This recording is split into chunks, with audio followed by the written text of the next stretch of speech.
Hello বন্ধুরা, জ্ঞানজ্যোতি coaching সেন্টারের পক্ষ থেকে তোমাদের সকলকে জানাই আরও একবার স্বাগত।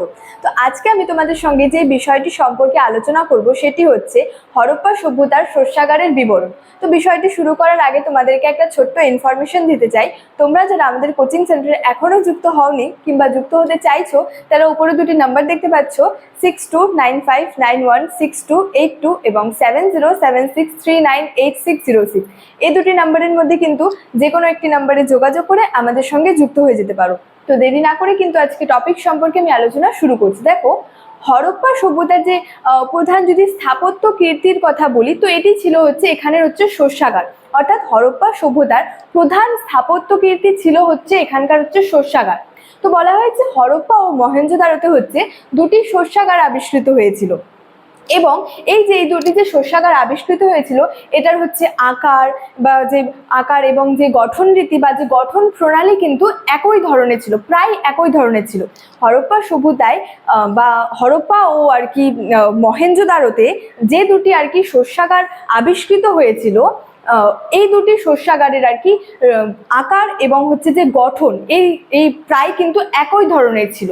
এবং যদি হরপ্পার শস্যাগারটির অবস্থানের কথা যদি বলি, তো এটি হচ্ছে রাভি বা ইরাবতী নদীর তীরে অবস্থিত। এবং যদি এর আয়তনের কথা বলি, তো এটি হচ্ছে দৈর্ঘ্যে হচ্ছে 159 ফুট এবং দৈর্ঘ্যে হচ্ছে 169 ফুট এবং হচ্ছে প্রস্থে 135 ফুট। এবং এখানে এই শস্যাগারটিতে হচ্ছে কতগুলি গোলাকৃতির আর কি গর্ত কিন্তু পরিলক্ষিত হয়েছিল, অর্থাৎ গর্ত পাওয়া গিয়েছিল।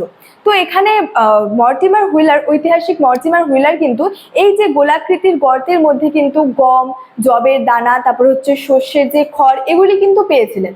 তো এর থেকে তিনি মনে করেছিলেন বা তিনি অনুমান করেছিলেন যে এই যে শস্যাগার যে সংরক্ষিত যে শস্যগুলি ছিল বা শস্য যে ছিল, এখানে হচ্ছে ঝাড়াই, বাছাই এবং হচ্ছে মাড়াই করা হতো। এবং অর্থাৎ এখান থেকেই বলা হয়েছে যে শস্যাগারটি সংরক্ষিত যে আর কি সংলগ্ন স্থানে শস্য আর কি ঝাড়াই, বাছাই এবং হচ্ছে যে মাড়াই করা হতো।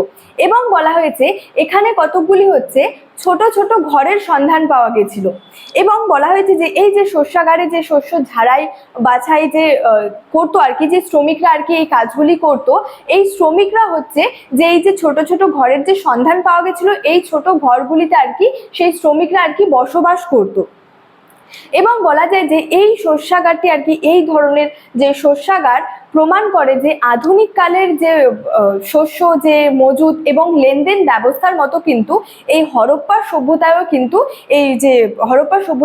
এই অনুরূপ ব্যবস্থা প্রচলিত ছিল। অর্থাৎ আধুনিক কালের শস্য মজুত ও লেনদেন ব্যবস্থার মতো হরপ্পা সভ্যতায়ও যে অনুরূপ, অর্থাৎ একই রকমের বা একই ধরনের কিন্তু এই ব্যবস্থা আর কি প্রচলিত ছিল। এবং অনেকের মতে বলা হয়েছে এই হরপ্পা সভ্যতার শস্যাগারটি আর কি আধুনিক কালের ব্যাংকের আর কি যে অনুরূপ বলা হয়েছিল, যে সেখানে বলেছে অনেকের মতে আর কি এই যে হরপ্পা সভ্যতার যে শস্যাগারটি ছিল আধুনিক ব্যাংকের মতো কিন্তু শস্য লেনদেন করত।